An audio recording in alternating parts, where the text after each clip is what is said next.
All right, let's get right into it. Today, we are going to tackle a classic PLAB2 scenario that every IMG should know inside and out, the inflammatory bowel disease, or IBD station.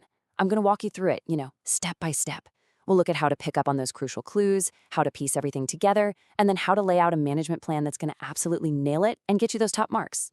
Okay, picture this. You're standing outside the room, you've just read the prompt, that bell goes off, you push the door open, and bam, the clock is ticking. You've got 8 minutes. 8 minutes to show them what you've got. The pressure's definitely on, so let's jump right in.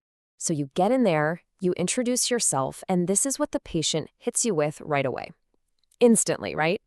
Those little alarm bells in your clinical brain should start ringing. You've got pain, you've got a change in bowel habits, and the big one, unintentional weight loss. These are your first massive clues. Okay, so first up, gathering the clues. This is all about the focused history. And honestly, this is the bedrock of the whole station. Get this right, and you're set for success. And just remember, this isn't just good practice, it's literally what you're being marked on. This part falls squarely under the GMC's data gathering skills domain. What are they looking for? They're watching to see if you can ask the right questions, the smart questions, to get a clear picture of what's going on and fast. So as you start asking more questions, here's what you're going to find. The pain's in that right lower quadrant, the diarrhea, it's sometimes got blood in it, and that weight loss is pretty significant. Then you do a quick exam, and yup, it's tender right where she says it hurts. So there you have it. You've collected your key positive findings. Okay, so let's just hit pause for a second. You've got all this info. The examiner's sitting there, watching you. What are the big flashing warning signs, the red flags, that you absolutely have to call out? This is so important.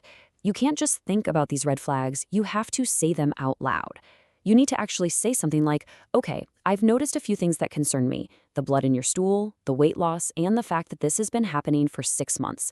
These are what we call red flags, and they mean we need to take this very seriously. See, saying that shows the examiner you're not just collecting facts, you're understanding their significance. Okay, so you've got your clues. Next up, connecting the dots. This is all about your clinical reasoning. It's about showing you can put that puzzle together and figure out what might be going on. All right, so where does your mind go first? With that right lower quadrant pain and weight loss, Crohn's disease has to be right at the top of your list. It's just classic, but you can't stop there. You've got to mention ulcerative colitis, even though the pain is usually on the left side. And you have to bring up IBS, but, and this is the key part, you bring it up to explain why the red flags make it super unlikely. It's that process of thinking out loud that really scores points.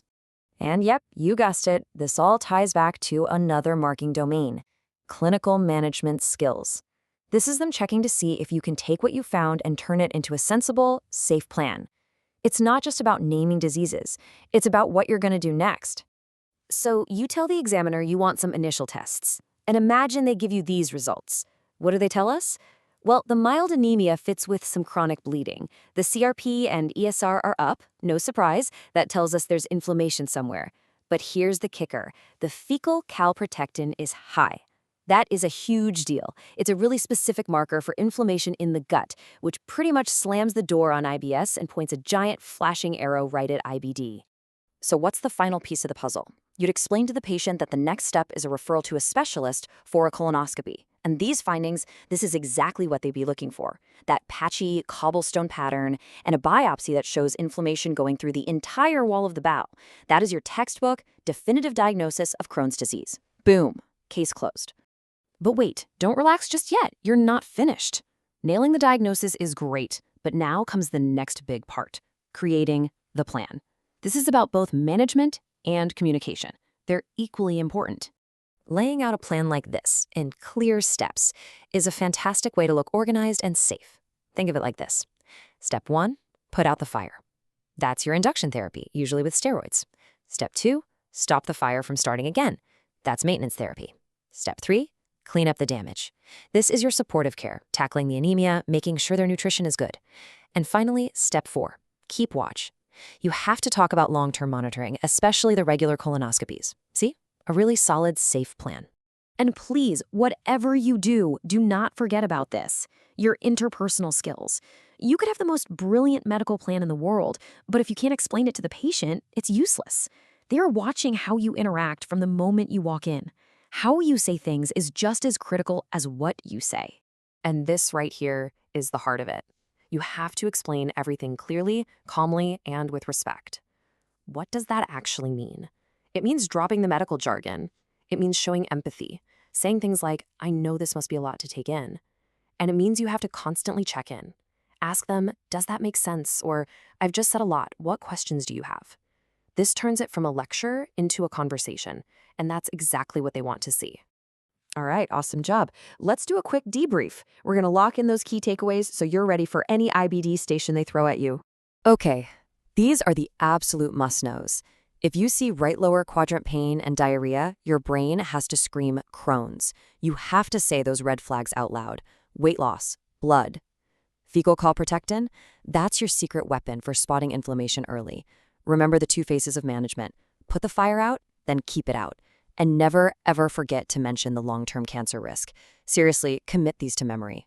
So, what's the bottom line? It's that you have to listen to your patient. Really listen. Their story has all the clues. Symptoms like these aren't just a stomachache. They can be a sign of something much bigger going on. So if you listen carefully, investigate smartly, and talk to your patients like they're people, you're not just going to ace this station, you're going to be a great doctor.